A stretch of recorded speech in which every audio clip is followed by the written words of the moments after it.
So leading up to March's PlayStation Plus announcements for the games that they would be giving us, there was a lot of hype going into it, especially after last month's pretty uninspired picks. We had Knack and Rime, so there really wasn't a big rush for those two games. I guess some people played Rime, some people downloaded Knack just to try it with all the jokes going around, but there wasn't anything really big.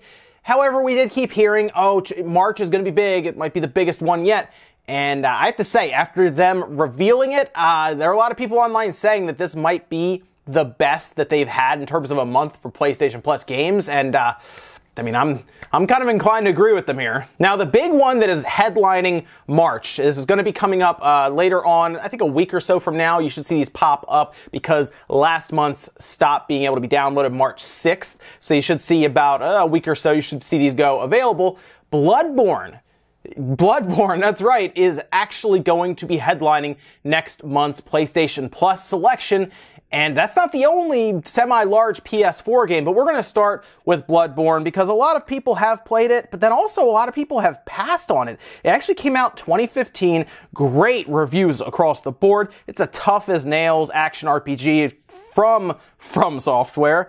And honestly, this could really help to boost the popularity around this game, around really the series in general. From Software likes making some very difficult action RPGs, and I think a lot of people who maybe would have bought this or rented it, like from Redbox or something, probably gave up on it pretty quickly and took it back. But in this case, if you download it for PlayStation Plus, you'll probably get a lot more people trying it out, and at least getting a little further in it, or at least just downloading it when they wouldn't have before. And this is very exciting for people who are a fan of the Souls series, or in this case Bloodborne, hoping for another Bloodborne. If they can get just a nice little spike in popularity through this, there is DLC that you can buy as well, but in that case, it would bring really a need for the next Bloodborne. We saw a teaser trailer a while ago from them, nothing much since then, I don't think, so it's possible another Bloodborne could be in the works, and this could be a way to help promote it, but of course people are also saying it could be things like Tenchu, or who knows at this point. It could be a brand new IP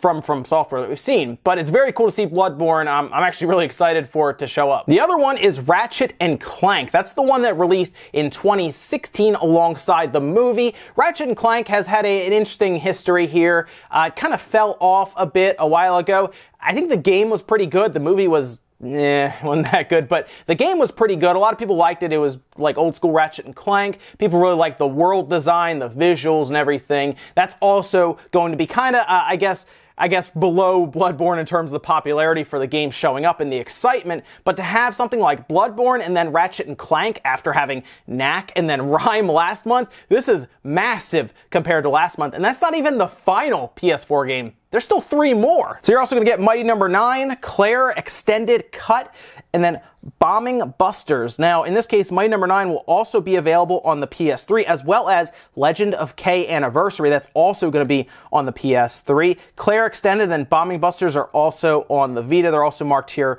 for the PS4 alongside of Mighty No. 9. And this is a great lineup. Sure, Mighty No. 9 has fell under quite a bit of scrutiny. People make fun of it a lot, but still, if you've never played it, it's worth a download, I think, just see what everyone's talking about here. It had a very weird Kickstarter. The game came out, didn't do that well in terms of reviews. A lot of people didn't like it.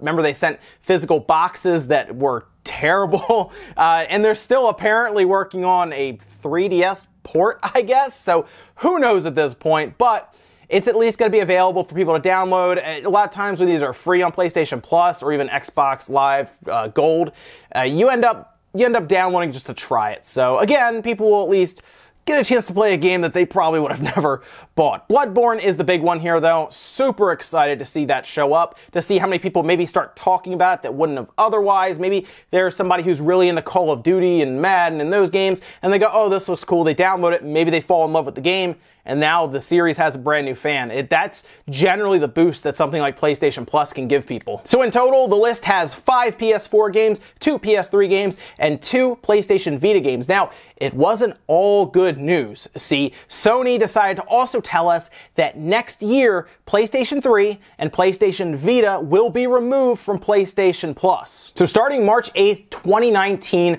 the PS3 and the Vita will officially be left behind from PlayStation Plus. So we still have another year, I guess, but after that, it's over pretty much. I think that will kind of mark the end of the PS3 and definitely the Vita at that point. I mean, I guess there is still support right now for the PS3 and some for the Vita, but we already know Sony is pretty much moved on from both of those platforms, definitely the Vita. But the PS3, of course, doesn't really get a lot of support, minus maybe JRPGs that get translated and brought over occasionally, but nothing really big there. So I don't think it's a big loss, although I think there are going to be people that are really annoyed about Vita getting left behind since it's technically Sony's newest handheld. But it might end up just being their last one anyway, so they might be ready to move on as well. Now, in its place, they're going to be giving people 2 PS4 games after that March going forward, probably actually starting in that March. They're probably telling us that's the marked off for when that ends.